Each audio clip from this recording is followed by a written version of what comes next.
Hey everyone, welcome back to the channel. Today we're traveling to South Texas to explore the incredible story of San Antonio, a city with a history older than Texas itself.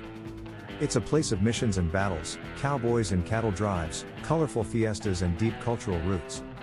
So let's dive into how San Antonio grew from a Spanish colonial outpost into one of the largest and most vibrant cities in the country. Long before Europeans arrived, the area around what is now San Antonio was home to Native American peoples for thousands of years. The Paella and other Coahuiltecan groups lived along the San Antonio River, hunting, gathering, and moving with the seasons. The Spanish first came through the area in the late 1600s. In 1691, an expedition named the River San Antonio because they arrived on June 13, the feast day of Saint Anthony of Padua. In 1718, the Spanish established the first permanent European settlement here.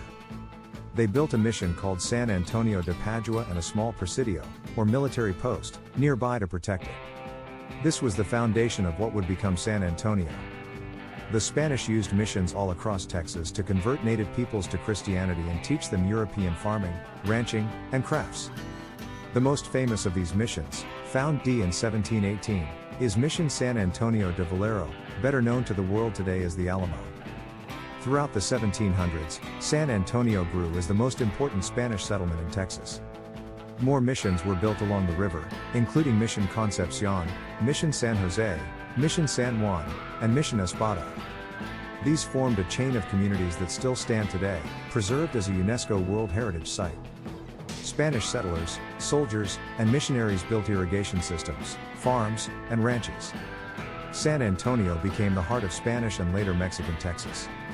By the early 1800s, Mexico had gained its independence from Spain, and Texas was part of the new Mexican nation. But tensions grew as more Anglo-American settlers moved into Texas. This eventually exploded into the Texas Revolution. San Antonio was the scene of some of the most dramatic moments of the struggle.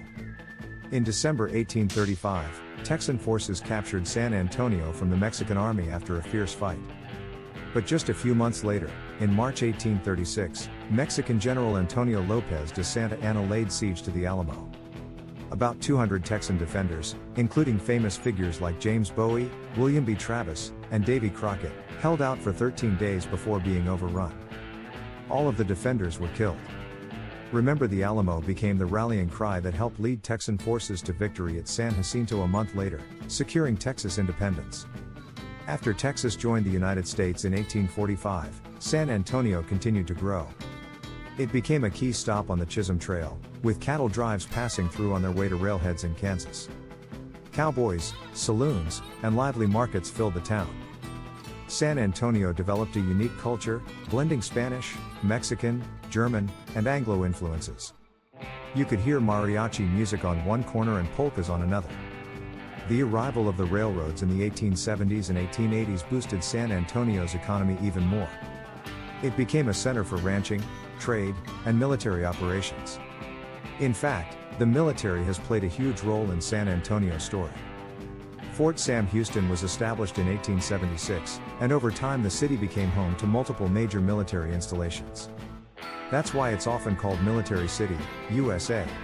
By the early 20th century, San Antonio was also becoming known for its tourism and celebrations.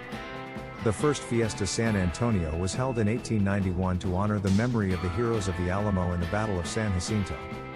It's grown into a massive citywide festival every April, with parades, music, and colorful events that showcase the city's rich blend of cultures. San Antonio's economy diversified over the decades, adding manufacturing, banking, and healthcare alongside its military and tourism backbone. Meanwhile, the city worked to preserve its history. The old Spanish missions were restored. The River Walk, originally a flood control project built in the 1930s, was transformed into a beautiful network of walkways, restaurants, and shops along the San Antonio River. Today, it's one of the most visited attractions in Texas. San Antonio also grew dramatically in size and population. By 1950, it was the largest city in Texas. Though it was later overtaken by Houston and Dallas, it remains the state's second largest city by population today, with over 1.5 million people. It's a city that continues to welcome newcomers from around the world, adding to its vibrant multicultural spirit. So from a Spanish mission on the banks of a quiet river, to the site of one of the most legendary battles in American history, to a thriving modern city known for its festivals, food, and friendliness, San Antonio's story is uniquely Texan, full of courage, resilience, and a deep pride in its diverse heritage. Thanks for watching, everyone. If you enjoyed this journey through the history of San Antonio, give it a like, subscribe for more stories from Texas and beyond, and drop a comment telling us your favorite thing about the Alamo City. We'll see you in the next